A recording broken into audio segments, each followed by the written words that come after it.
آپ کو نظر آنا چاہیے کہ پیپلز پارٹی نے پہلے دن سے چیئرمین بلاول نے یہ vote of no confidence September 2020 میں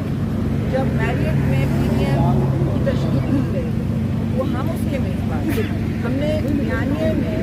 بیانیہ ہم اس میں بار بار کہہ کے یہ نبھایا عدم اعتماد سب سے جنرل آئینی راستہ ہوتا ہے، یہ ایک ہتھیار ہوتا ہے جو ساری دنیا میں جمہوری قوتوں کو اور پارلیمان کو حاصل ہوتا ہے، اسے استعمال کریں بجائے پاکستان کو انتشار میں ڈالیں۔ تو یہ بات ہم نے بار بار کہی،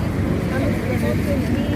یہ نہیں مانی استعفوں والی بات، اب وہ تاریخ کا ایک حصہ ہے، لیکن یاد رکھیں چاہے پنجاب ہو یا نیشنل اسمبلی ہو، یہ پیپلز پارٹی کی فتح ہے کہ آج ہم کھڑے ہیں اکثریت کے ساتھ نیشنل اسمبلی میں، اور اپنے چیئرمین بلاول بھٹو زرداری کو اور پریزیڈنٹ زرداری کو جن کی سیاسی بردباری نے ہمیں یہاں تک لایا، یہ عوامی مارچ سے یہ سفر شروع ہوا تھا اور آج ہم 40 کے بعد یہاں کھڑے ہیں۔ ان سے کہ ان کا ٹیلی گرام جس دن آیا اس وقت انہوں نے کیوں نہیں ڈیمارش کیا، انہوں نے آج یہ بھی بات کی ہے کہ واشنگٹن میں بھی ڈیمارش کی ہے۔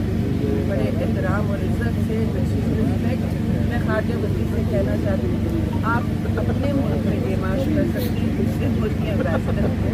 وہاں آپ کسی کو ڈیمارش نہیں کر سکتے، وہاں آپ کے امبیسڈر کو